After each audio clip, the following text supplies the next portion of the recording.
जय हिंद बेटे। आपका मिस कॉल था। हाँ, मैं नंबर सेव करा था, फोन रीसेट हो गया था ना। शिवशंकर मिश्रा बात कर रहा हूँ। जी जी। जी, तो फिर आज नंबर मैंने वो मैसेज था व्हाट्सएप पे, तो मैंने देख के फिर आपका था तो फिर उसे सेव किया। अच्छा, जी जी जी। तो शिवशंकर एक बार फिर से जो है ना, I am little forgetting about you, तो थोड़ा सा मुझे एक बार परिचय को दोहरा देंगे तो अच्छा रहेगा। परिचय आपसे बात हुई थी, भारतीय किसान यूनियन भानु में राष्ट्रीय उपाध्यक्ष हूँ मैं। आपसे एक बार काफी लंबी बात हुई थी। जी। और एक्स डीजी सूर्य कुमार शुक्ला जी अभी सुशासन समिति भी चला रहे हैं, ओके। भाजपा सुशासन विभाग के साथ। वो तो ओके। भाजपा का एक विंग हो गया, और सुशासन समिति इसलिए चला रहे कि पैन इंडिया काम करें। तो ओके। उसमें भी देख रहा हूँ मैं। ओके। जी तो अभी जो हमने बहुत सारी बातें की हैं, जी उनको आपने शायद सुना है। जी जी।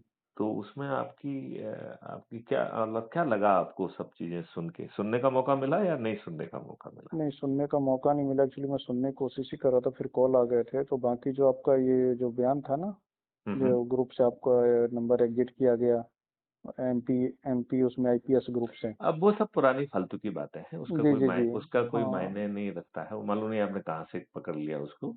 जी जी जी वो सब ज्यादा बात, कोई बातें वो मायने नहीं रखती हैं। जी जी जी जी जी आप किस व्हाट्सएप ग्रुप में हैं, कौन व्हाट्सएप ग्रुप से निकल रहा है नहीं निकल रहा है, जी जी जी। देश हित में ये बड़ी वो- चीजें हैं। ये छोटी जी मोटी जी चीजों का जी कोई जी। मायने नहीं होता है। फिर मैंने देखा कितना खुल के आपने बोला। कम से कम ये बहुत बड़ी बात है। नहीं तो खुल के बात भी नहीं करते इन विषय पे, अपने देखो, आप को सुरक्षित रखने के लिए। और तो ये बहुत बड़ी बात बात है कि आपने इतनी बड़ी बा, जिम्मेदारी से इतनी बड़ी बात भी कही। बात सुरक्षित रखने का नहीं है। जी बड़ा मुद्दा है, जी। क्या ये देश सही दिशा में आगे बढ़ेगा? हम्म। ये मालूम नहीं। अभी आप यदि हमारे क्राइम फ्री भारत मिशन को आपने सब्सक्राइब किया है क्या? हाँ, सब्सक्राइब किया तो है। अच्छा। नोटिफिकेशन आता है मेरे पास। ओके। आपने आजकल जो मैं मैसेज भेज रहा हूँ, मालूम नहीं वो आपके पास पहुंच रहा है। मैं अभी एक भेज देता नहीं, हूँ, कुछ लास्ट आ रहे कोई। हैं व्हाट्सएप पे, लेकिन सच्चाई ये है कि मैं देख नहीं पाया। झूठ तो मैं आपसे बोलूंगा ही नहीं। नहीं, उसमें दो मैं झूठ चीजें में हैं। बोलता ही एक नहीं। तो जी जी ऐप है, उसकी लिंक तो ऐप से जुड़ जाइए। जी और जी जी दूसरा जो है वो क्राइम फ्री भारत को सब्सक्राइब कर लीजिए। जी जी और अभी के जो वीडियोज हैं, बस कम से कम 5 6 8 जो, जी जी। उनको जाके जरूर देखो। ठीक है। क्योंकि एक अभी जो है ना, जो पुरानी बातें हैं वो सब बदल गई हैं। जी जी जी अब ये कहा जा रहा है कि बिना भारत सरकार के धन के, बिना भारत सरकार के नियम कानून के, जी हम इस देश के 150 करोड़ लोगों को उनके पोटेंशियल रियलाइज करने की यात्रा पूर्ण करा सकते हैं। और उन्हें उनके पोटेंशियल के रियलाइज करने वाली शिक्षा जी और रोजगार जी माइलस्टोन वाइज अपने आप मिलेंगे। और इसमें जो है संबंधित व्यक्ति की माली हालत, उसके पिताजी की माली आदत बाधा नहीं बनेगी। जी जी। और आप एक बहुत ही वृहद स्तर पे चले जाएंगे, क्योंकि आपके वर्किंग हैंड जो है वो 150 करोड़ है। जी राइट, मतलब जनसंख्या की बात कर रहा हूं मैं। जी जी जी। तो संसाधन जो है ये मोगालता है, क्योंकि संसाधन जो अपन कहते हैं कि वो कमी है। तो संसाधन जी। क्या है? आप जो संसाधनों को यूज कर रहे हैं उससे आप एक यूजफुल एसेट क्रिएट कर रहे हैं कि नहीं कर रहे हैं? हम्म। तो जिस यूजफुल एसेट को क्रिएट कर रहे हैं, उसमें जिसका जितना कंट्रीब्यूशन हो उसको इकोनॉमिक कंट्रीब्यूशन यूनिट अलॉट कर दीजिए, हम्म। और उसको उसका लाभ मिलने लगेगा। तो ठीक है। किसी भी यूजफुल एसेट को क्रिएट करने के लिए हमें धन की आवश्यकता होगी क्या? नहीं होगी। और उसके लिए जो आवश्यक मैन पावर है, उसे पोटेंशियल रियलाइज की यात्रा में संस्कार, हुनर और वो सब देते हुए आप उसे आगे बढ़ा सकते हैं। जी तो मैं चाहूंगा कि पहले बारीकी से आप चीजों को पढ़े, वो सुने, और फिर जी अपने पॉइंट निकालें। जी जी। और फिर उससे देखें कि आप क्या चाह रहे हैं, क्योंकि ये जो बाकी अपन जो कुछ भी कर रहे हैं, डिबेट डिबेट, इससे कुछ लाभ नहीं होना है। हम्म। क्योंकि शिवशंकर, आपको ये समझना पड़ेगा कि आपका संविधान कौन सा है जिसका 80% हिस्सा गवर्नमेंट ऑफ इंडिया एक्ट से आया? जी आपके ऊपर कानून कौन से थपे हुए हैं? नए नाम बदल दिया है, it is old wine in the new bottle. जी उन कानूनों का क्या पालन हो रहा है क्या? उन घटिया कानूनों के तहत भी क्या एफआईआर दर्ज हो रही है? क्या विवेचनाएँ हो रही हैं? क्या आपको न्याय मिल रहा है? बिल्कुल नहीं। अब सवाल ये उठ रहा है कि 3 तरीके के ऑफेंसेस होते हैं, ठीक है ना? कॉग्निजेंट, नॉन कॉग्निजेंट को छोड़ दीजिए। तो एक अपराध हो गया है, दूसरा हो गया है सिविल ऑफेंस और तीसरा हो गया है रेवेन्यू ऑफेंस। जी तो लगभग तीनों कैटेगरी के लगभग 7 करोड़ से भी ज़्यादा केसेस लंबित हैं, जी राइट? तो जी टोटल कितने बिल्कुल। हो गए? 21 करोड़, राइट? जी और हम इसका मतलब है कि 21 करोड़ परिवार प्रभावित हुए। हुए कि नहीं हुए? जी यदि हम एक परिवार में 5 लोगों को मान लें, जी तो इसका मतलब है 100 करोड़ से ज़्यादा लोग इस पूरी व्यवस्था से विपरीत ढंग से प्रभावित हो रहे हैं। उन्हें न्याय नहीं मिल रहा है, वो जी भटक रहे हैं, वकीलों में पैसा जा रहा है, उनकी संपत्ति बिक रही है, वो मानसिक तनाव में रह रहे हैं और इसी जी प्रक्रिया में और भी झगड़े-फसाद के कारण और भी आपराधिक केस और वो क्या-क्या मर्डर और क्या-क्या नहीं हो रहा जी जी जी। है। इस जो मैंने आपसे आकलन किया है, इस आकलन से आप कहाँ तक सहमत हैं? नहीं, इसको इससे पूरा सहमत है और इसको हम प्रैक्टिकल देख रहे हैं समाज में। डेली कम से कम 10 15 20 कॉल आ जाते हैं हमारे पास। तो आपको नहीं लगता है कि हम इस चीज़ को ऑल टुगेदर बदल सकते हैं? जी बदल। आज का जो व्यवस्था है वो शोषण की व्यवस्था है। तो आप नियम जी कानून को छोड़ के अव्यवस्थाओं पे आ जाते हैं अपन। जी जी। आप किसान आपने किस किसान का क्या बताया था आपने? भारतीय किसान यूनियन भानु। अच्छा, भारतीय किसान यूनियन भानु के आप जो है पदाधिकारी रहे हैं, ठीक है? जी जी जी ओके। अब किसान जो कि किसी भी चीज़ को एकड़ों में बोता है जी। और उसको जो है ना कर्ज़ लेना पड़ रहा है। हम्म, उसकी शर्ट फटी हुई है, जी वो जो है मंडी में जाता है तो मंडी में उसका शोषण होता है। जी यदि कोई किसान कहता है कि भैया मैं तो अपने बच्चों को लेके आया हूँ, मैं अपना सामान खुद उतार लूँगा, तो भी उससे कहा जाता है कि तुम खुद भी सामान उतारोगे तब भी मेरी हमाली देना होगी। जी तो आप ये देखिए कि एक किसान जो कि एकड़ों में चीज़ों पैदा कर रहा है, वो उसके ऊपर कर्ज़ लदा हुआ है, वो परेशान है, कई केसेस में वो सुसाइड कर रहा है।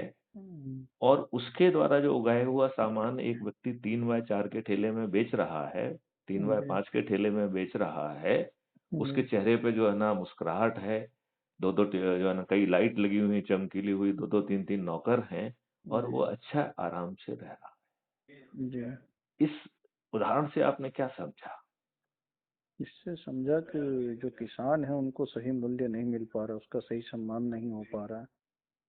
इससे जो समझने की ज़रूरत है, आपने ठीक बात कही, लेकिन जी इसको मैं थोड़ा-सा और विस्तारित करता जी जी हूँ। जी जी जी इसमें जो है पहला काम है कि किसान को मूल्य नहीं मिल रहा है। जी किसान की हर चीज़ महँगी कर दी गई है, जी ठीक है ना? तो उसकी इनपुट की कॉस्ट बढ़ गई है। जी उसको जो मज़दूर लेना पड़ रहे हैं, वो भी बहुत महँगे हो गए हैं। जी मज़दूर ठीक ढंग से काम भी नहीं करते हैं, ठीक है ना? जी जी यहाँ पर जो है ना उसका यदि कोई अ, मौसम के कारण, पानी के गिरने के कारण, किसी कारण फसल खराब हो जाती है, तो वो और भी जी कर्ज़ में दब गया, ठीक है ना? जी फिर वो बेचने जाता है तो मंडी में उसके औने-पौने दामों में बिकता है। जी मिडलमैन पैसा बनाते हैं और कंज्यूमर को वो चीज़ बहुत महँगी मिल रही है। जी तो यहाँ पर जो है प्रोड्यूसर परेशान है और वहाँ पे कंज्यूमर परेशान है। जी तो क्यों परेशान है? क्योंकि मिडलमैन जो है ज़्यादा फ़ायदा उठा रहे हैं। जी तो अभी बात अपन ने किसान की कही, कही? जी जी अब यही बात प्रोड्यूसर के लिए भी है। जैसे मान लो यूँ करिए कि कोई एक टी-शर्ट बनाता है, शर्ट बनाता है। तो हम्म, उसको बनाने के लिए वो हर चीज़ को खरीदता है, एक्साइज़ ड्यूटी देता है, मशीन लगाता है, वर्कर को पैसा देता है, थोड़ा बहुत घूस भी देता है। जी इसके बाद भी उसमें 25-50 रुपए जो भी है उसको मिलते होंगे, वो उस प्रोडक्ट को ₹500 में बेचता है, ठीक है?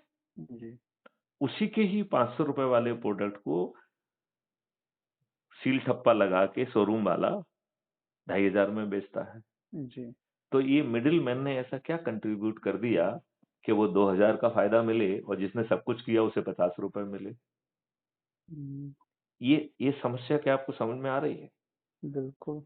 इसका मतलब है कि एक ऐसा मॉडल डिज़ाइन करना की ज़रूरत है जो बना बना लिया गया है कि जिसमें प्रोड्यूसर को का माल जो है बिना मिडलमैन को ट्रांसफर हुए कंज्यूमर तक पहुँचाया जाए। जी।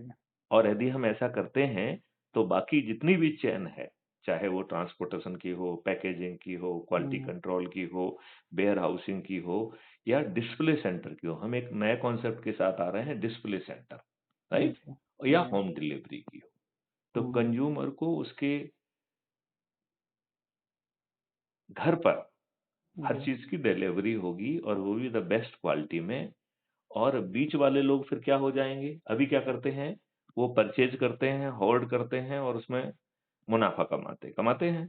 हुँ, इस व्यवस्था में मालिक कौन बना रहेगा? प्रोड्यूसर या इस प्रोड्यूस आप किसान के शब्दों में कहें तो किसान ही मालिक बना है। तो हुँ, जो पैकेजिंग कर रहा है या क्वालिटी चेक कर रहा है या पैकेजिंग कर रहा है या ट्रांसपोर्ट कर रहा है या वेयर हाउसिंग कर रहा है या डिस्प्ले सेंटर पे काम कर रहा है या घर पहुँचा रहा है, ये पूरी चेन क्या बन गई? Service provider. जी, तो सर्विस प्रोवाइडर को क्या मिलता है? Service charge. जी, तो इस व्यवस्था में प्रोड्यूसर को दुगना और कंज्यूमर को लगभग आधा या आधा नहीं तो 10-20% का फ़ायदा मिल जाएगा और हुँ, बेस्ट ऑर्गेनिक क्वालिटी उसको मिल जाएगी। जी, अभी किसान को जो हम अन्नदाता कहते हैं, जी, मैं इस बात का दुस्साहस करता हूँ कि मैं किसान को कैंसर दाता कह रहा हूँ।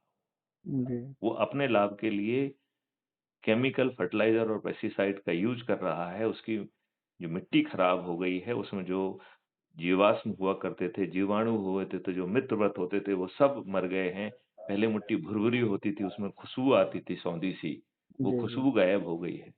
हुँ, आज उसमें डेज़र्टिफ़िकेशन हो रहा है, सैलिनेशन हो रहा है, कार्बन कंटेंट नीचे जा रहा है, तो जो वो अनाज हम केमिकल फर्टिलाइज़र और पेस्टिसाइड से पैदा कर रहे हैं, वो विषयुक्त होकर कैंसरजनक और ऑटो इम्यून डिसीज़ेज़ पैदा करने वाला जी, हो गया कि नहीं हो गया? इस आकलन से हुँ। आप कहाँ तक सहमत हैं?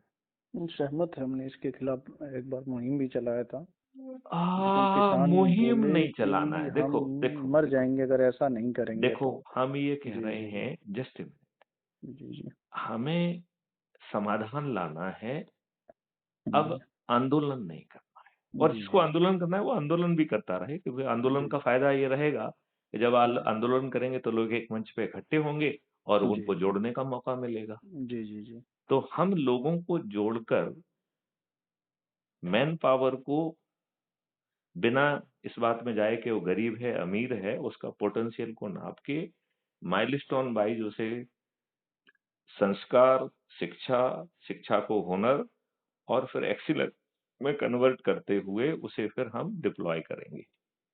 तो जी। इस पूरी व्यवस्था में आज जो है देखो, हमारे बच्चे छोटे-छोटे बड़े-बड़े बस्ते लेके बैठते हैं, राइट? हुँ, तो बहुत सारी चीज़ें उनको पढ़ाई जाती हैं, इसका कोई मतलब नहीं है। हुँ, तो हम जो है अपने बच्चों से वो स्ट्रेस स्ट्रेन खत्म करते हुए चूँकि अब पोटेंशियल रियलाइज़ेशन की बात कर रहे हैं, तो हर किसी का पोटेंशियल अलग है। लिहाजा हर किसी की यात्रा अलग होगी।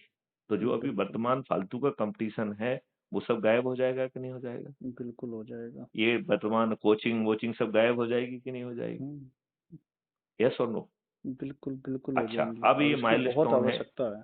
यदि माइलस्टोन की हम बात करें, तो हुँ, अज़्यूम करिए कि आपने माइलस्टोन 1 में तय किया कि आपको इंजीनियर बनना है, जी, राइट? जी, अब आपने को जो है ना उस नॉलेज दिया गया, हुनर दिया गया है, एक्सीलेंस दिया गया, डिप्लॉय कर दिया है। आपने उसे सक्सेसफुली अपना कंट्रीब्यूशन किया क्योंकि आप एक्सीलेंट हैं ऑलरेडी, राइट? जी, तो जी। आपका कंट्रीब्यूशन की क्वालिटी भी बहुत अच्छी होगी। आज का मैन पावर और इस व्यवस्था से जो मैन पावर निकलेगा वो एकदम अलग होगा, होगा? हुँ, जी, अब वो जब वो माइलस्टोन में पक गया, तो उसको माइलस्टोन 2 की यात्रा करना है। तो उसको फिर से एजुकेशनल इंस्टीट्यूशन पे बुलाया जाएगा, ठीक है ना? जी, और उसके कंसल्टेशन में माइलस्टोन 2 के लिए पाथवेज क्या होगा ये तय किया जाएगा। तो आपका जो पुराना पाथवेज है, आप नए पाथवेज को चुन सकते हैं। तो जैसे हुँ, आपने पहला माइलस्टोन में पाथवेज इंजीनियरिंग का चुना जी, और आपने उसका सक्सेसफुल डेमोंस्ट्रेशन भी कर लिया। हुँ, लेकिन आपके अंदर कहीं लग रहा है कि नहीं आपको तो डॉक्टर बनना था। हुँ, हुँ, तो आप माइलस्टोन 2 की यात्रा में जो है वो डॉक्टर बनने का पाथवेज चुन सकते हो। और जब आप ये चुनेंगे, तो आपकी ग्रास्पिंग पावर तो ऑलरेडी बढ़ रही है ना। आपकी हुँ, कंट्रीब्यूशन की पावर भी बढ़ रही है, ग्रास्पिंग पावर भी बढ़ रही है। तो हुँ, आपको इसके लिए जो आवश्यक संस्कार, शिक्षा, हुनर और एक्सीलेंस है, वो बिना किसी कठिनाई के, और चूँकि आपको उतना ही नॉलेज दिया जाएगा जितना कि उसके लिए आवश्यक है, तो आप बिना तनाव के अपने इंटरेस्ट के आधार पे जब आप काम करेंगे तो तो आप दूसरे माइलस्टोन में से डॉक्टर बन सकते हैं, तीसरे माइलस्टोन में आपको लगा नहीं, नहीं मुझे तो किसान बनना है, चौथे हम्म, माइलस्टोन में आपको लगा नहीं, नहीं मुझे तो रिसर्च करना है, जी, छठवें वाले 5वें, 6वें में आपको लगा मुझे तो इंडस्ट्रियलिस्ट बनना है, तो जी, वो सब ऑप्शन रहेंगे। और चूँकि आप किसी से कम्पीट नहीं कर रहे हैं, तो क्या आपको कोई कॉम्पिटिटिव एग्ज़ामिनेशन देना होगा? तो ना ही शिक्षा के लिए और ना ही डिप्लॉयमेंट के लिए। अब हम उसको नौकरी नहीं कह रहे हैं, अब हम उसको डिप्लॉयमेंट कह रहे हैं। हमने जी, आपको माइलस्टोन में एक्सीलेंस देके आपको डिप्लॉय कर रहे हैं, हम्म, राइट? तो आपको अडानी-अंबानी के यहाँ पे क्या आवेदन लगाना पड़ेगा कि नौकरी दे दो? नहीं, नहीं लगाना पड़ेगा। तो शिक्षा से और नौकरी से या रोज़गार से या एम्प्लॉयमेंट से या डिप्लॉयमेंट से आपका कॉम्पिटिशन ज़ीरो हो गया। हम्म, अब सवाल रही है कि गरीब व्यक्ति, इसके ऊपर जो खर्च होगा वो गरीब व्यक्ति कहाँ से देगा? तो इसमें ये व्यवस्था की गई है कि चाहे आप गरीब हो या अमीर हो, पैसा तो माता-पिता से नहीं लिया जाएगा। यदि माता-पिता चाहते हैं तो डोनेशन दे सकते हैं, जी, लेकिन उससे उसके बच्चे की लायबिलिटी ऑफसेट नहीं होगी। तो जी, लायबिलिटी को उस बच्चे के या उस व्यक्ति के अकाउंट में ट्रांसपेरेंट तरीके से लायबिलिटी वहाँ दिखाई जाएगी। ठीक है ना? जी, और जब वो डिप्लॉय होगा, तो वो लायबिलिटी आसान किस्तों में अपने आप डिसॉल्व हो जाएगी, पट जाएगी।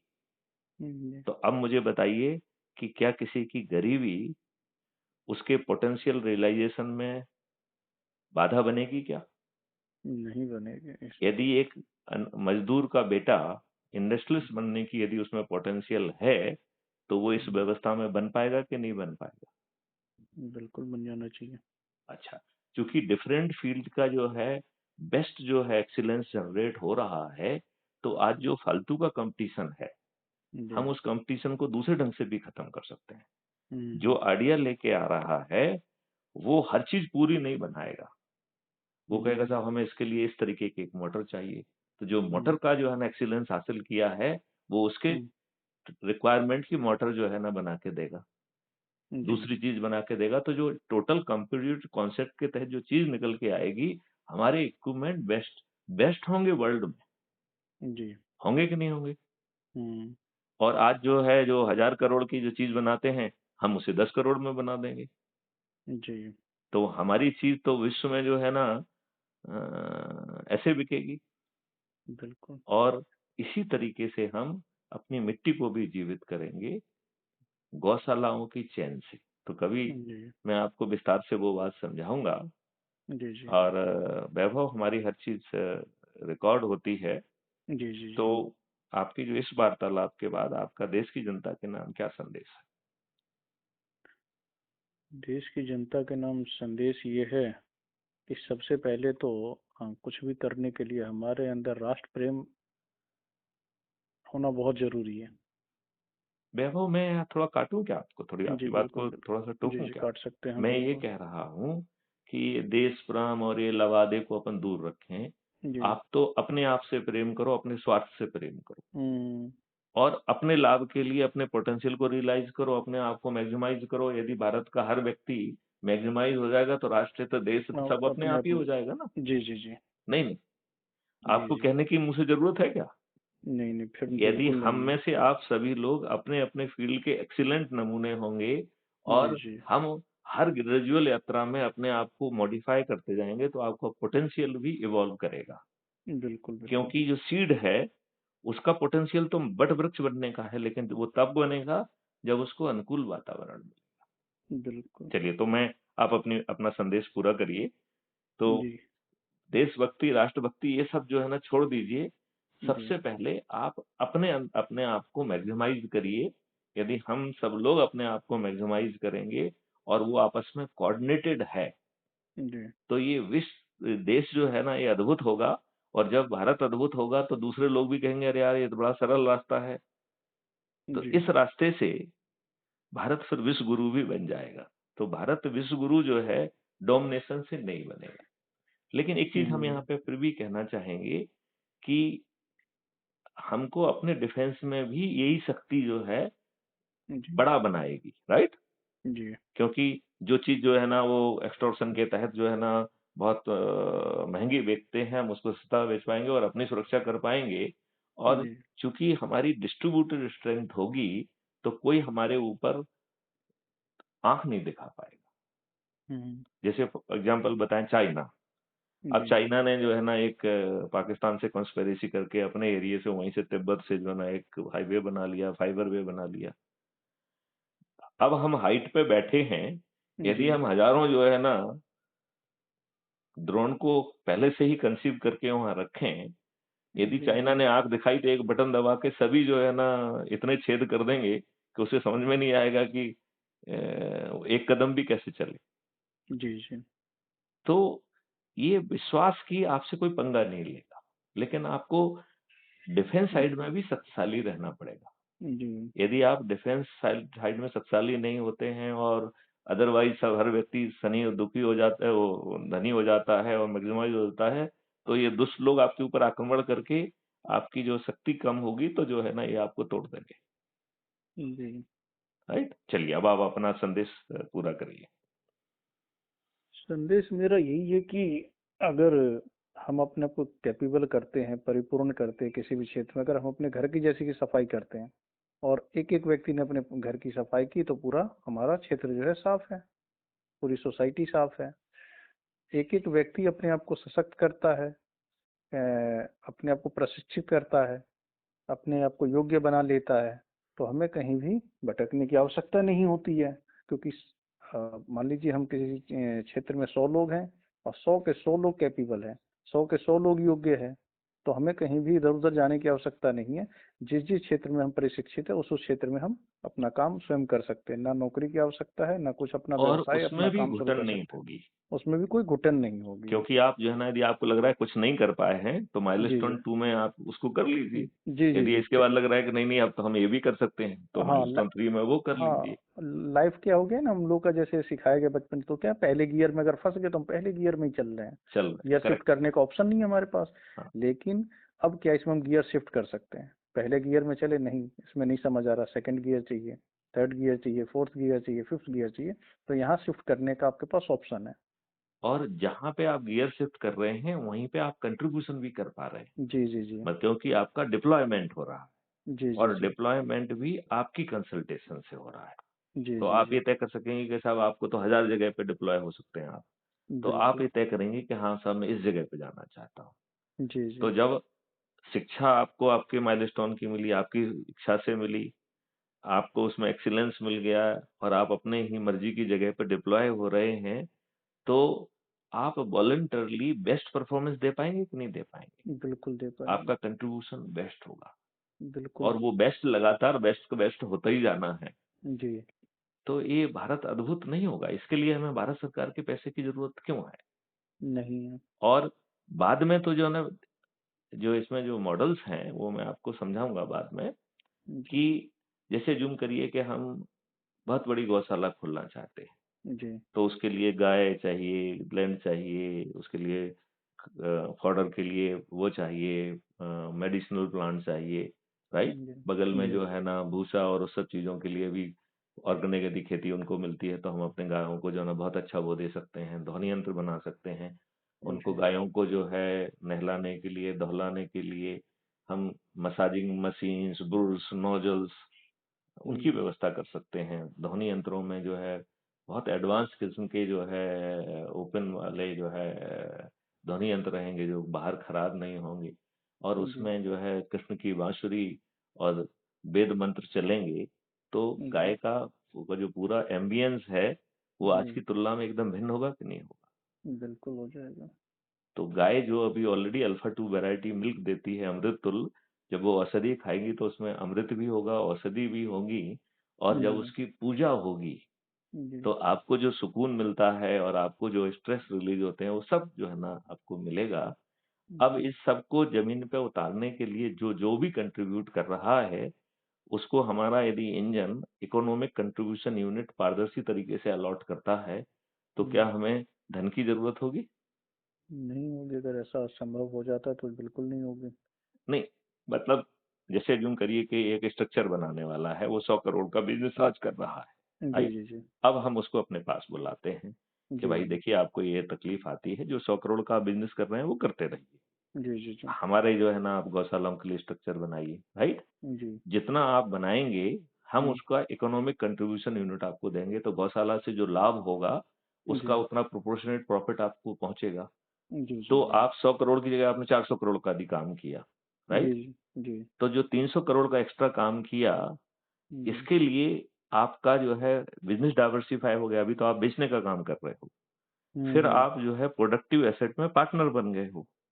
जी। तो वो जो गौशाला जो कमाएगी वो आपके पास अपने आप पहुँचता जाएगा कि नहीं पहुँचता? सभी तक बिल्कुल, पहुँच जाएगा, बिल्कुल, किसानों को सभी तक पहुँच पहुँचेगा, जाएगा। जी, जी। जो ब्रीडिंग सेंटर वाले हैं, गाय वाले हैं, फॉडर वाले, सभी को जो है ना उसका लाभ मिलेगा और सबको इकोनॉमिक कंट्रीब्यूशन यूनिट के तहत मिलेगा, लिहाजा उसको खड़ा करने में पैसा नहीं लगेगा।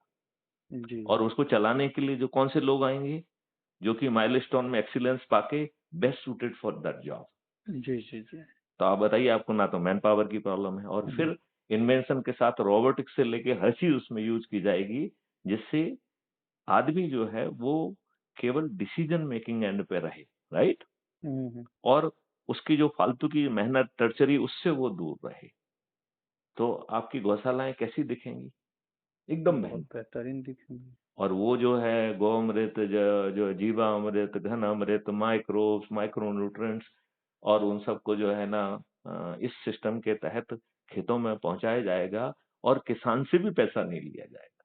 जी। इसी मॉडल के तहत लोगों को जोड़कर उन्हीं के ट्रैक्टर ट्रॉली ये सब चीज़ों को एक जगह इकट्ठा करके जो कम है, तो इंडस्ट्री से जो है ना उनको पार्टनर बनाते हुए उनसे लेकर बच्चों को जो है ना उनको चलाने से और उनको मेंटेन करने से और फिर उसके बाद में माइलस्टोन 2 में और आगे जो है ना की ज़िम्मेवारियों के लिए तैयार करते हुए, आज जो है किसान को समझ में नहीं आता है, उसको समय पे मज़दूर नहीं मिलते हैं, काम नहीं होता है। फिर मज़दूर भी पहुँचेंगे, उसके खेत पे काम करेंगे, उससे पैसा नहीं माँगेंगे, राइट? हुँ। लेकिन कोई चीज़ मुफ्त नहीं है। वो किसान के खाते में लिखा जा रहा है कि इतना जी, जी। पैसा इसके पे खर्च हुआ, ठीक है ना? हुँ, हुँ। फिर जो है उसको बेस्ट क्वालिटी जो भी उसके लिए डिसीजन सपोर्ट सिस्टम ऐप होगा, जिससे वो डिसाइड करेगा क्या क्या क्या बोना है और उसमें बहुत सारी चीज़ें रहेंगी, जो उसके फ़ायदे की होंगी, राइट? हुँ। तो वो सीड उसके पास पहुँच जाएगा, सीड का पैसा भी नहीं देना होगा। जब जी। काटने की बारी होगी तो सिस्टम उसे काटने पहुँच जाएगा। पैकेजिंग हुँ। वाले पैकेजिंग करने पहुँच जाएँगे, लोडिंग करने वाले लोडिंग, ट्रांसपोर्टेशन करने वाले ट्रांसपोर्टेशन, जो वेयर हुँ। हाउसिंग करने वाले वो वेयर हाउसिंग और जो बड़े-बड़े सेंटर्स होंगे जहाँ उसके माल को डिस्प्ले किया जाएगा और आप हुँ। जो है वहाँ से खरीदेंगे नहीं, सिर्फ़ आपको क्यूआर स्कैन करेंगे और वो आपके लिए कस्टमाइज़ करके आपके घर पे डिलीवर हो जाएगा। ओके। और जो इतनी सेवाएँ दे रहे हैं, वो सब सर्विस प्रोवाइडर हो गए, तो मालिक कौन है? प्रोड्यूसर बना रहेगा, किसान ही मालिक बना रहेगा, जी। राइट? जब जो है कंज्यूमर पे पहुँचेगा, तब जो है हुँ। सबको सबका शेयर जो है ना अपने आप ओके। डिसॉल्व हो जाएगा, जी, जी, राइट? जी। जी। तो किसान को आज की तुलना में दुगने पैसे मिलेंगे और उसका हुँ। खर्च ज़ीरो हो गया, जी। क्योंकि जिसने जो किया, वो तो अकाउंट में डिस्प्ले हो रहा था जो कि जैसे ही कस्टमर से पैसा फ्लो होगा, उससे वो हुँ। डिसबर्स हो जाएगा। जी। तो किसान की आमदनी 2 गुना या 5 गुना हो जाएगी और कंज्यूमर जो अभी मर रहा है, विष खा रहा है, उसको ऑर्गेनिक चीज़ उसके घर में मिलेगी और आज की तुलना में आधे दम रेट पे या कम से कम 25% या 50% सस्ती तो पड़ेगी ही पड़ेगी। क्यों? क्योंकि अभी पूरी जो है ना व्यवस्था को मिडलमैन खा रहा हुँ। है। इस बात से कहाँ तक सहमत हैं आप? इससे सहमत है, इस विषय पे आपसे उस टाइम भी बात हुई थी मेरी, बहुत समझ में आया था मेरे। नहीं, ये मॉडल मेरी नज़रों में भी इवॉल्व हो रहा है। अभी जी। मैंने इसके डिजिटल इंजन बना लिए हैं, डिजिटल टेक्नोलॉजी बना ली है, जी। जो लोगों को पार्टनर बना के इसको नीचे उतारेगी। ट्रांसपेरेंट जी। तरीके से वो इकोनॉमिक कंट्रीब्यूशन यूनिट उनको अलॉट करेगी। जी। क्योंकि ये बातों से नहीं हो सकता है, ये तो हुँ। करके दिखाना पड़ेगा, प्रैक्टिकल आना होगा वैसे, प्रैक्टिकल करके करके देखना लाना होगा। होगा। तो इसको प्रैक्टिकल करने में कोई दिक्कत है क्या? प्रैक्टिकल करने में कोई दिक्कत नहीं दिक्कत है, नहीं है एक दिक्कत और सिर्फ फिर यहाँ पे जब आएगी जो इस लेबर काम करेगा, वो उसको लेबर लेबर चाहते नहीं कि कहना है, पैसा मुझे। उसको लेबर नहीं कहना जी, है। जी। दे आर आज के लेबर नहीं, वो तो जो है ना पोटेंशियल रियलाइज़ेशन की यात्रा में है। कल के जी, मैनेजर भी जी। हो सकते हैं, परसों के जी, रिसर्चर हो जी। सकते हैं। कोई हुँ। लेबर-वेबर नहीं है यहाँ पे। जी। There is no labour. They are in the journey of potential realisation. वो लेबर जो है कल रिसर्च एंड डेवलपमेंट में जा सकती है, किसी का दिमाग चलता है तो। बिल्कुल। कोई जो है ना कल वो इंजीनियर बन जाएगी, कल वो डॉक्टर बन जाएगी। लेबर किसे कह रहे हैं आप? कोई लेबर नहीं है यहाँ पे, देयर इज नो लेबर। तो जो हम अभी फ्रेजेस का यूज करते हैं, टर्मिनोलॉजी का यूज करते हैं, वो भी हमें रिफाइन करना होगी। और सब बराबर होंगे, सब अपना अपना काम कर रहे हैं, अपने पोटेंशियल की यात्रा में हैं। तो बताइए हमारा कंपटीशन जीरो हो गया कि नहीं हो गया? बिल्कुल। और पूरी प्रोसेस में आपके जो आज के स्ट्रेन है, आज आप देखिए कहीं भी निकल जाइए, हर आदमी के चेहरे पर जो है हवाइयां उड़ी हैं, भाग रहा है, दौड़ रहा है, धोखा दिया जा रहा है, वो विश्वास नहीं कर रहा है, वो जो है ना लोगों से अपना पैसा लेने में परेशान हो रहा है। सब जगह हर कोई परेशान हो रहा है कि नहीं हो रहा है? बिल्कुल हो रहा झूठ बोल रहा है, सिस्टम से पैसा नहीं आ रहा है, तो मतलब एक नेगेटिव लूप में आप हैं। आप केस रजिस्टर करने पड़ रहे हैं, आपस में जो है ना मारा-पिटी हो रही है, तो एक एकदम नेगेटिव लूप है। इस नई व्यवस्था में ये सब स्ट्रेस स्ट्रेन विलुप्त हो जाएँगे कि नहीं हो जाएँगे? बिल्कुल हो जाएंगे। तो आओ हम सब बहुत मिलके बड़ी व्यवस्था बन जाएगी, बहुत बड़ी। हाँ, तो इसलिए मैं कह रहा हूँ कि ज्ञान-व्यान बढ़ाने की बात छोड़ें, जी। और फिर जब सब लोग कंट्रीब्यूट करेंगे तो ये इंजन एक मेरिट लिस्ट बना रहा है कि उसको हर अच्छे काम करने के लिए पॉइंट मिल रहे हैं, राइट? जी। तो इसमें एक मेरिट जनरेशन इंजन बनाया गया है इस टेक्नोलॉजी में, तो वो जी। सबकी मेरिट बना रहा है। कल जो है ये यदि आज के नेता नहीं सुनेंगे तो उनको बदलने की भी इसमें मॉडल है, राइट? अच्छा। जी। तो यदि आज के नेता नहीं सुनेंगे तो वो कहेगा कि हम अपने व्यक्ति को टिकट देंगे, राइट? जी। तो टिकट वैभव जी आप मांग नहीं पाएंगे, क्योंकि टिकट वो इंजन लेके खुद आपके पास पहुंचेगा, जिसको तमाम कंट्रीब्यूशन से नंबर मिले हैं, उन नंबर से जो मेरिट लिस्ट में आया है, उसके पास ये इंजन खुद जाएगा। जी। अब मान लेते हैं कि वैभव मेरिट पे 1 पे आ गए, तो इंजन पहुंचेगा कि भाई साहब जो है आपके देखो इस तरीके से इतने आपने मार्क्स कमाए हैं, आप मेरिट लिस्ट में नंबर 1 हैं। तो चूंकि नेता सुन नहीं रहे हैं, नियम कानून बदल नहीं रहे हैं, तो हम जो है आपको टिकट देना चाहते हैं, ठीक है ना? जी। अब वैभव ने कहा यार कि देखो यार, मैं तो जो काम कर रहा हूँ उसमें मुझे आनंद आ रहा है, मुझे इस फालतू की चीज़ों में कोई रुचि नहीं है, मुझे कोई टिकट-विकेट नहीं चाहिए, ठीक है ना? जी। तो वो आपको इंजन एक सर्टिफिकेट ऑफ एप्रिसिएशन देगा कि वैभव ने ये काम किए, इतने-इतने मार्क्स मिले, इन्हें ये टिकट मिल रहा था, लेकिन ये इन्होंने अपनी प्राथमिकता के आधार पर जो सेवा ये कर रहे हैं, उसी को ही चुना है और इन्हें टिकट नहीं चाहिए, हम इनके लिए इनकी सराहना करते हैं, राइट? और जी। फिर इंजन वो किसके पास चला जाएगा? नंबर सेकंड 2 पे। के पास। नंबर 2 नंबर पे। 2 भी नहीं कहेंगे हमें नहीं चाहिए, तो नंबर 3 के पास, नंबर 4 के पास, नंबर 5 जी। के जी। पास। जी। जी। तो जी। कोई ना कोई वॉलंटरली जिसे इसमें भी मज़ा आ रहा है, वो आ जाएगा सामने। बिल्कुल। तो हम और आप जो है फिर चक्कर नहीं लगाएँगे, किसी को चमची नहीं लगाएँगे, आप मैथ्यूसन गुप्ता को चम्मच नहीं लगाएँगे। क्यों? क्योंकि आपको हम्म। मालूम है कि मैथ्यूसन गुप्ता का भला नहीं कर सकते हैं।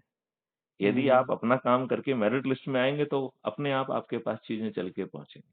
हम्म। तो हम और आप जो है किस चीज़ पे फ़ोकस करेंगे? अपने पोटेंशियल रियलाइज़ेशन की यात्रा और उसके माध्यम से कंट्रीब्यूट करने पे। जी। तो बताइए आपकी पॉलिटिक्स पूरी स्वच्छ हो जाएगी कि नहीं हो जाएगी? बिल्कुल हो जाएगी। हमने एक अभी वो जारी किया है जिसमें ऐप के द्वारा चुनाव कैसे होगा? जी। उसको सुनिए, अभी मेरे ख़्याल से मैं बात कर रहा हूँ, जी। किसी को तो ठीक है। उसमें 2-3 लोगों को समझाया है अलग-अलग समय पे। तो उसको ठीक। सुनिए कि आने जी। वाला चुनाव जो है वो बैलेट से कराने का नहीं है, अब ऐप जी। से कराने का है। और वो आज की तुलना में ज़्यादा बहुत ज़्यादा पारदर्शी होगा। जी। तो वैभव मैं चाहूँगा उसको ध्यान से सुनो और ठीक। फिर अपनी शंकाओं के साथ हम उस पे जो है ना बात करें, ठीक। ठीक। राइट? तो जी। जी। हम जी। आज जो है एक चुनाव हम कराते हैं पार्लियामेंट का, तो 50,000 करोड़ जो है ना खर्च होते हैं, सभी के जी। मिला के। जी। यदि बिना खर्च किए और सब कुछ बहुत अच्छा हो जाए, फिर हम 2 चरणों में भी चुनाव कर सकते हैं। बिल्कुल। यदि मान लो अज़्यूम करिए कि पहले चरण में जो है 100 लोग यदि मान लो उतरे कि नहीं मुझे सबको चाहिए, ठीक है ना? जी। तो 100 लोगों के बारे में जो है ना निर्णय लेने में सामने वाले को दिक्कत होती है, राइट? जी। तो पहले चरण में 4 लोगों को शॉर्टलिस्ट किया और फिर 4 लोग जो है ना पूरे कवायद करेंगे कि वो क्यों उनको चुना जाना चाहिए, क्या करेंगे वो। इसके बाद जो है ना दूसरे चरण में पक्का चुनाव होगा। तो मैं चाहूँगा कि ऐप बेस्ड चुनाव व्यवस्था कितनी अच्छी होगी इसको समझो और आओ इसको हम चर्चा का विषय बनाएँ। जी। बिल्कुल। क्योंकि ये तो मैं दुष्टता सुनता है, हूँ। जो बैलेट वाला कह रहा है, वो जी, उसके उसके उसके तो जो है ना ग्रैंडफ़ादर ने क्या किया उसमें, नाना ने? उन्होंने जी, तो 1952 के चुनाव में बूथ रिगिंग की। जी, तो वो तो क्या वही सब करने के लिए करना चाहते हो क्या? जी, इस ये अद्भुत ऐप बेस्ड चुनाव व्यवस्था होगी, जिसमें खर्च 0 होगा, प्रशासनिक नहीं लगेगा, पुलिस व्यवस्था नहीं लगेगी और 100% जनता जो भी वोटिंग की एज होगी, वो 100% जो है वोट देगी। क्योंकि यदि वो लगातार 45 दिन की विंडो में टिकट नहीं देते, क्योंकि 1 दिन वोटिंग नहीं होना है, 45 दिन तक टिकट विंडो रहेगी उसकी, जी, राइट? जी, ऐप से आपको चुनाव करना है। हर 45 दिन तक आपको वो याद दिलाएँगे। और यदि आप 45 दिन के बाद भी नहीं करते हैं, तो वो आपको एक सर्टिफ़िकेट देगा, नॉन वोटिंग सर्टिफ़िकेट जी, और कहेगा कि साहब अब आप अगले चुनाव तक आप जो कुछ भी करेंगे, आपको 10% नॉन वोटिंग सेस लगेगा। जी, तो जैसे आप अपने बच्चे को स्कूल में एडमिशन कराने जाएँगे, तो हुँ, आपके बच्चे को नॉन वोटिंग सेस 10% एक्स्ट्रा लग जाएगा। आप जी, बीमार हुए, आप अस्पताल में जाएँगे, तो आपको 10% जो है ना, आपके बिल में नॉन वोटिंग सेस जुड़ जाएगा। यदि आप हुँ, ट्रेन से जा रहे हैं, हवाई यात्रा कुछ भी काम करेंगे, समझ आपको गए। 10% टैक्स ज़्यादा लगेगा, तो हुँ, वैभव क्या अगले चुनाव के पहले आपको रोज़ बुरे-बुरे सपने आएँगे कि नहीं आएँगे? बिल्कुल वो आएँगे अगले चुनाव और का इंतज़ार करेंगे। और अगली बार 45 दिन की विंडो की जगह आप 72 घंटे में पक्का जो है ना जी, वोट दे देंगे और वो जी, जी, जी, वोटिंग की व्यवस्था कितनी पारदर्शी है, मैं चाहूँगा कि आप वीडियो खोज के ज़रूर देखें उसे, जी, मैं खोज लेता हूँ। है ना? और ठीक, मैं आपसे अपेक्षा करता हूँ कि अब जी, 2 काम आप और करिए। एक जी, तो जो है यूट्यूब चैनल को सब्सक्राइब करिए और ठीक उसमें है, जो दूसरी चैन जो है ना वो दी गई लिंक दी गई है crime free Bharat mission app की, तो जी, उससे भी जुड़िए। उससे ठीक, क्या होगा ये सब चीज़ें आपके पास पहुँचेंगी जी, और ठीक, मैं ये चाहूँगा कि पहले अध्ययन करो, जी, फिर जी, उसमें जी, देखो कि क्या-क्या आपको चीज़ें समझ में आ रही हैं और उसमें वैल्यू ऐड करो। सोचने जी, की ज़िम्मेवारी केवल मैथिली शरण गुप्त की नहीं है। नहीं, हम जी, सबको सोचकर एक ऐसी जो है ना ऐप बेस्ड सिलेक्शन व्यवस्था बनाना है, जिसमें कोई गड़बड़ी संभव ही नहीं जी, और आगे चल के हम पार्टी विहीन प्रजातंत्र ला सकते हैं, क्योंकि जी, पार्टी वाला प्रजातंत्र तो प्रजातंत्र ही नहीं है। आप ये जी, बताइए आप किसी को चुनते हैं, पहले तो आप जी, उसे चुन नहीं रहे हैं। हुँ, पार्टी जो आप पे थोप रही है उसको चुनने के लिए आप बेबस हैं, ठीक है ना? जी, जी, राइट? तो कुछ लोगों के वोट भी खरीद लिए जाते हैं, तो वो तो चुनते ही नहीं हैं, उनके तो वोट जी, खरीदे जाते हैं, ठीक है ना? जी, जो भी है, जिसको भी आपने चुना वो आपको रिप्रेजेंट करता है या पार्टी को? जी, यदि किसी मुद्दे पे उसकी राय भिन्न है, तो पार्टी व्हिप जारी कर देती है, तो वो हुँ, अपने जिनको वो रिप्रेजेंट कर रहा है उनकी बात वो कह ही नहीं पाता है और चूँकि वो जी, उनका प्रतिनिधि नहीं है, तो वो उनका बॉस बन जाता है, वो किसी से मिलता नहीं है। जी, लोग-बाग जो है ना काम कराने के उल्टे पैसे माँगते हैं। जी, यही हो रहा है ज़मीन पे कि नहीं हो रहा है? बिल्कुल यही हो रहा है। कौन-सा ऐसा विभाग है जहाँ बिना पैसों के काम हो रहा है? करते ही नहीं नहीं, हैं। क्यों नहीं हो रहा है, बस वही इसी को खत्म करना है कि क्यों ये नहीं हो रहा। खत्म अपने आप हो जाएगा। जी, देखिए, मैं आपसे कह रहा हूँ, यदि हम पेपर करेंसी से डिजिटल करेंसी पे चले जाएँ, तो किसकी औकात है कि करप्शन कर दे? बिल्कुल। है किसी की औकात? डिजिटल करेंसी, डिजिटल एफआईआर ये सब बहुत ज़रूरी है। आप जो है पूरा आगे चल के आपको कैसे घर बैठे न्याय मिलेगा, आप सुनेंगे तो बहुत अच्छा लगेगा। जी, जी, जी। ये सब वीडियो बड़े डिटेल में बने हुए हैं जी, और फिर मैं चाहूँगा कि उसमें एकाएक बात मत करो, पहले उसको अध्ययन करो। जी, फिर जी। आपके ज़हन में जो प्रश्न आएँ, उनको इकट्ठा करो। फिर मुझसे जी, कहो कि सर मैं बात करना चाहता हूँ, तो हम जी। उसको क्योंकि हमारी तो हर बात रिकॉर्डेड होती है, राइट? जी, जी, जी। तो वो पब्लिश भी होती है। जी, तो वो चीज़ जो है रिकॉर्ड पे जाएगी, दूसरा सुनेगा तो उसके दिमाग में और कोई दूसरे पॉइंट आएँगे। तो जी। हम अपने मॉडल को लगातार रिफाइन कर पाएँगे। ठीक, ठीक है। बात समझ रहे हैं ना? जी, जी, जी। और ये राजनेता आपको अच्छा भारत नहीं देंगे, जिन्होंने 543 में 251 अपराधियों को आपके ऊपर थोप के रखा है। जी, तो जब मैं ये बात कहता हूँ तो जनरली लोग बाग एक बात मुझसे कहते हैं कि साहब आप इतने बड़े रिस्पॉन्सिबल डीजी रहे हैं, 5 साल तक रहे हैं, डीजी जो है रेलवे रहे हैं, डीजी होमगार्ड रहे हैं, DG civil defence disaster management रहे हैं, डीजी पुलिस रिफॉर्म भी रहे हैं। जी, आप जो है एक व्यक्ति को जिसको सज़ा नहीं मिली है उसे आप अपराधी कैसे कह सकते हैं? वो तो हो जी, सकता है कि निर्दोष हो। जी। तो मैं उससे कहता हूँ कि भाई साहब, आपके पास फंडामेंटल राइट ऑफ इक्वलिटी है कि नहीं? हुँ, बोले, हाँ साहब है। तो मैंने कहा वो चपरासी जो सिर्फ़ अपने पेट के लिए नौकरी लेना चाहता है, उसके विरुद्ध एक झूठी रिपोर्ट होती है, तो उसे आप नौकरी से वंचित करते हैं। हुँ, तो क्या फंडामेंटल राइट ऑफ इक्वलिटी में वही अधिकार उस चपरासी को नहीं मिलना चाहिए कि जब वो कन्विक्ट हो जाएगा तब उसे नौकरी से निकाल दीजिए आप? हुँ, हाँ या नहीं? बिल्कुल। तो आज हम एक डेमोक्रेसी में नहीं जी रहे हैं, it is a pseudo democracy. हमारा संविधान जो है गवर्नमेंट ऑफ इंडिया एक्ट 1935 का 80% हिस्सा है। जो 3 कानून हैं वो अंग्रेज़ों ने भारतीय गुलामों के लिए बनाए थे। 2023 में हमने जो हुँ। कानून बनाए, it is old wine in the new bottle, थोड़े-मोटे कुछ आंशिक सुधार करके